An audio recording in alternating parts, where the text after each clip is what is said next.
ప్రతి చోట, ప్రతి సందర్భంలో, ప్రతి అధికార కార్యక్రమంలో మా ప్రియతమ నేత, మా పార్టీ అధ్యక్షులు వారు శ్రీ జగన్మోహన్ రెడ్డి గారిని నిందించటం, వారి మీద అవాకులు చవాకులు పేలడం, దిగజారిన రాజకీయాన్ని ఈ రాష్ట్రానికి పరిచయం చేస్తూ తనకి మంత్రిగా ఉన్నటువంటి వ్యక్తిని తెలుగుదేశం పార్టీ కార్యాలయంలో ఆనం రామనారాయణ రెడ్డి గారిని కూర్చొని పెట్టుకొని దిగజారినటువంటి మాటలు, ఒక సామాన్యమైనటువంటి విలువలు కలిగినటువంటి వ్యక్తి కూడా, ఒక అవగాహన లేని వ్యక్తి కూడా మాట్లాడలేనటువంటి భాషతో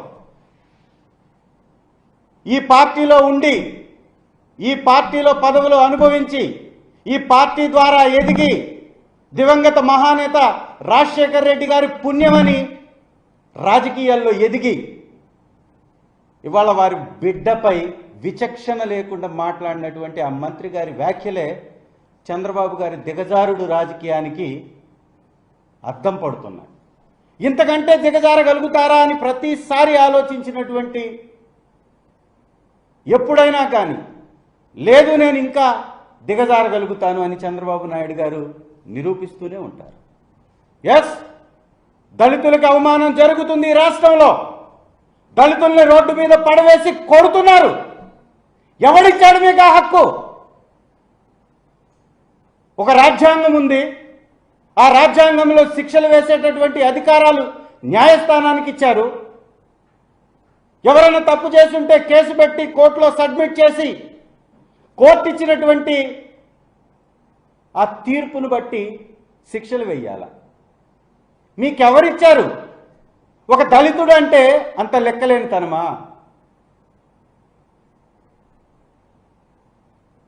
ఒక ఇంజనీరింగ్ చదివినటువంటి స్టూడెంట్ మీద గంజాయి కేసులు పెట్టి అక్రమంగా వారిని రోడ్డు మీద పడవేసి కొడుతూ ఉంటే ప్రతిపక్షం చూస్తూ ఊరుకోవాలా?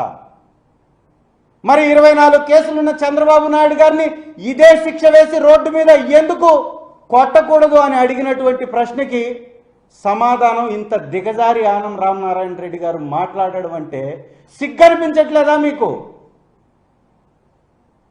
రాజకీయాల్లో అధికారం కోసం ఎవరి దగ్గర నుంచి అయితే లబ్ధి పొందామో వారిని ఇంత దిగజారి మాట్లాడడానికి సిగ్గనిపించట్లేదా? ఒక్కసారి ఆలోచించుకోవాలి. మీకున్నటువంటి రాజకీయ అనుభవం ఇందుకోసమా? ఇంకొకరికి ఊడిగం చేయడం కోసమా? ఇది అత్యంత దుర్మార్గమైనటువంటి విధానం.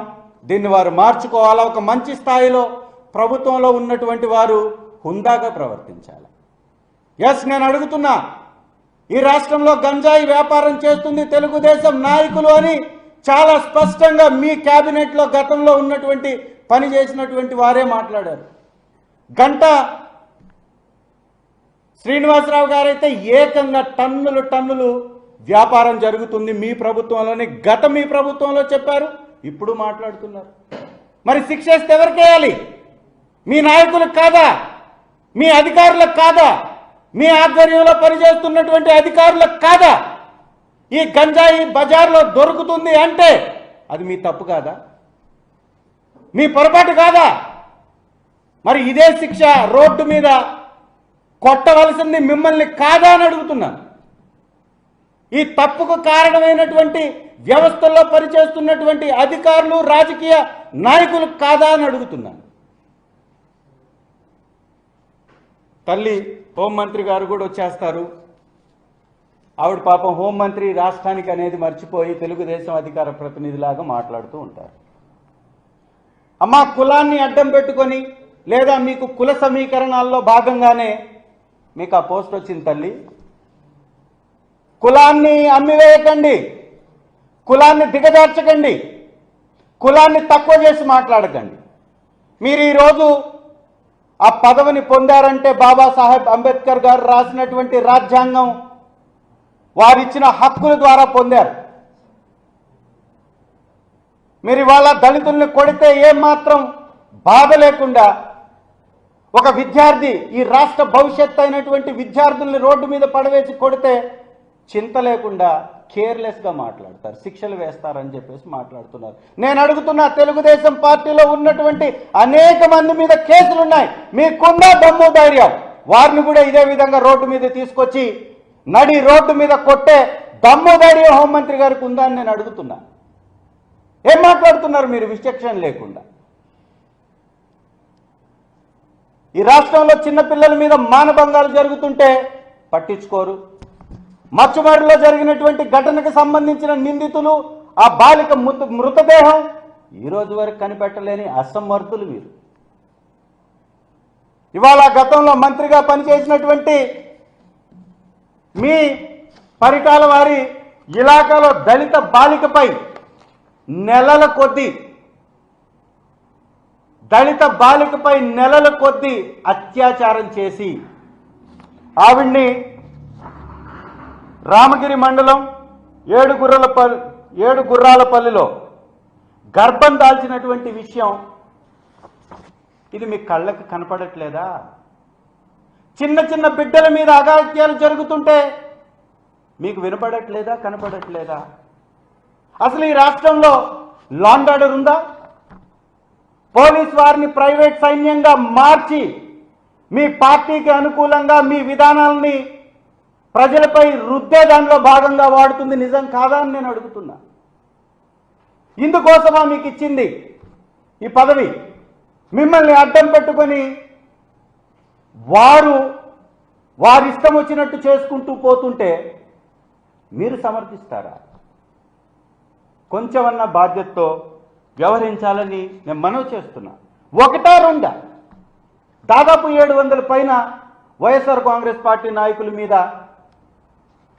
హత్యాయత్నాలు, 300 పైచిలకు హత్యలు. రీసెంట్గా వెన్నుపోటు కార్యక్రమంలో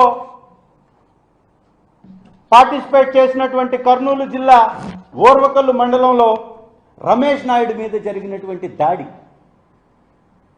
వీరు చేసిన తప్పేంటయా అంటే వైఎస్ఆర్సీపీకి అండగా నిలబడ్డారు.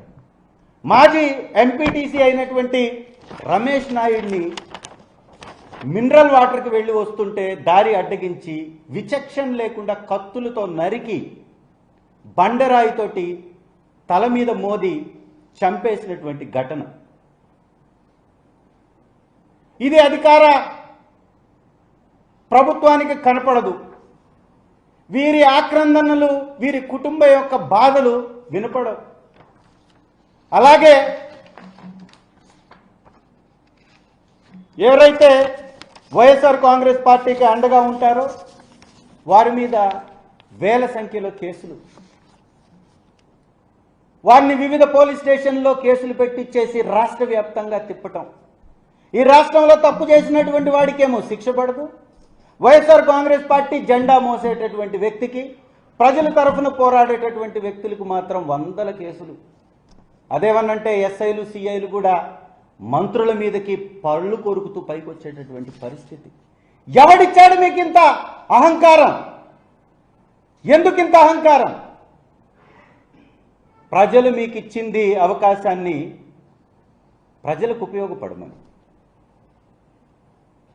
ప్రజలకి ఒక ప్రభుత్వం యొక్క బాధ్యత పనిచేసి పెట్టడం. ఇది ప్రజల యొక్క హక్కు, మీ సొత్తు కాదు. అక్రమ డబ్బు మూటలతోటి సభలు పెట్టి విలువ లేనటువంటి హామీలు ఇచ్చి ప్రజల్ని వెన్నుపోటు పొడవడం కాదు రాజకీయం అంటే, అధికారం అంటే. ఈ రాష్ట్రంలో వచ్చేటటువంటి ప్రతి పైసాని ప్రజల కోసం, ప్రజా శ్రేయస్సు కోసం ఉపయోగించడమే ప్రభుత్వ లక్ష్యం, బాధ్యత. ఇవాళ జరుగుతుంది ఏంటి? ఎక్కడ పట్టినా హత్యాయత్నాలు, అత్యాచారాలు, మానభంగాలు, దాడులు. ఏదన్నా మాట్లాడితే బూతు నోళ్ళేసుకొని పైన పడిపోవడం, స్థాయిని మరచి మాట్లాడడం. ఒక కానిస్టేబుల్పై, తిరుపతి జిల్లా శ్రీకాళహస్తిలో ఒక కానిస్టేబుల్పై ఇతను చేసినటువంటి తప్పేందయ్యా అంటే ఎమ్మెల్యే సతీమణి డ్రైవర్ని వాడు తాగొచ్చుకున్నాడని ఆపడమే. వాడు తాగాడని ఆ డ్రైవరు నిర్ధారించి వాడికి పెనాల్టీ కూడా వేశారు, చాలని కూడా కట్టారు. అంటే ఒక ఎమ్మెల్యే, అధికార పార్టీ తెలుగుదేశం ఎమ్మెల్యే సతీమణి డ్రైవర్కి ఉన్నటువంటి అధికార మదం ఏంటో ఈ కేసులో మనకు అర్థమవుతుంది. ఒక కానిస్టేబుల్ని ఇంటికి పిలిపించి ఎమ్మెల్యే ముందు కొడతారు, వార్తలు వచ్చాయి. అంటే అధికారాన్ని ఏ విధంగా దుర్వినియోగం చేస్తున్నారనే దానికి ఇది పరాకాష్ఠకు చేరినటువంటి వైనం. ఇకపోతే వైఎస్ఆర్సీపీ వారి మీద నిందలు వేయించటం, వైఎస్ఆర్సీపీకి వ్యతిరేకంగా ఇట్లాంటి వెటకారపు రాజుల్ని బయటికి తీసుకురావడం. ఇతను పని ఏందా అంటే మా కండ వేసుకుంటాడు, వైఎస్ఆర్సీపీకి కండ వేసుకుంటాడు, తెలుగుదేశం పార్టీకి అనుకూలంగా, కూటమి ప్రభుత్వానికి అనుకూలంగా వైఎస్ఆర్సీపీ నాయకుల్ని హేళన చేస్తూ, గేలీ చేస్తూ, వెటకారపు వెకిలి చేష్టలతోటి పెట్టరేగిపోతుంటాడు. ఇతను తాగి మద్యం మత్తులో రెచ్చిపోయి ఇతను అధికారులని కొట్టినా, జనాలను కొట్టినా, దూషించినా ఇతని మీద మాత్రం కేసు ఉండదు. ఒకటా రెండా, వందల కొద్ది సంఘటనలు. ఈ రాష్ట్రంలో ఒక ఏడాది పరిపాలనని ఒక్కసారి మనం వెనక్కి తిరిగి కానీ చూసినట్లయితే ఎలా ఉందయా వీళ్ళ పరిపాలన అంటే 15,000 కోట్ల రూపాయలతోటి అధిక భారం వేసి కరెంటు ఛార్జీలు వసూలు చేసినటువంటి ఈ ప్రభుత్వం 1,50,000 కోట్ల రూపాయలు అప్పులు చేసింది. మరి ఏం చేశారయ్యా, ఏమి ఘనకార్యం చేశారు, ఏ పథకానికి ఇచ్చారు, ఎందుకు ఇంత ఖర్చు అయిందని ఎవరన్నా అడిగితే నిలదీస్తే కేసులు పెడతారు. నేను అడుగుతున్నా చంద్రబాబు నాయుడు గారిని, పవన్ కళ్యాణ్ గారిని, లోకేష్ గారిని, అలాగే మోడీ గారిని. పేరుకేమో నలుగురు నాయకులు ఈ రాష్ట్రానికి పట్టినటువంటి శనిలా మారారు. పేరుకు నలుగురు నాయకులు. గతంలో జగనన్న ఒకే ఒక్క నాయకుడు, ఒకే ఒక్క పార్టీ ద్వారా ఈ రాష్ట్రంలో ఉన్నటువంటి పేదలకి 2,75,000 కోట్ల రూపాయలు ఏ దళారీ వ్యవస్థ లేకుండా బటన్ నొక్కి ప్రజలకి ఇచ్చి 15,000 సచివాలయాలు, village clinics, digital libraries, medical కాలేజీలు, పోర్టులు, హార్బర్లు, నాడు నేడు కింద స్కూల్స్, 3,000 కోట్లతోటి వ్యవసాయానికి నిధిని ఏర్పాటు చేసి వ్యవసాయ రంగాన్ని పరుగులు పెట్టిస్తే, మరి ఇన్ని వ్యవస్థలు కట్టించి ఇంత ఖర్చు పెట్టి నప్పటికీ కూడా 2,75,000 కోట్ల రూపాయలు ప్రజలకు అందించారే.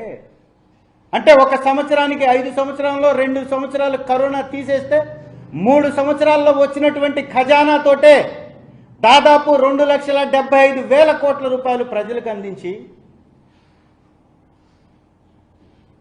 గాంధీ గారు కలలు కన్నటువంటి గ్రామ స్వరాజ్యానికి ప్రతిరూపాలైనటువంటి సచివాలయ వ్యవస్థను తీసుకొచ్చి 1,35,000 ఉద్యోగాలు ఇచ్చి 2,65,000 మందిని వాలంటీర్లుగా నియమించి ఈ గ్రామాలలో ఉన్నటువంటి ఈ రాష్ట్రంలో ఉన్న నలుమూలలకి ప్రభుత్వ పథకాలను ఏ దళారీ వ్యవస్థ లేకుండా తీసుకెళ్లి వారికి అందిస్తే మీరు చేస్తున్న ఘనకార్యం ఏమందయ్యా?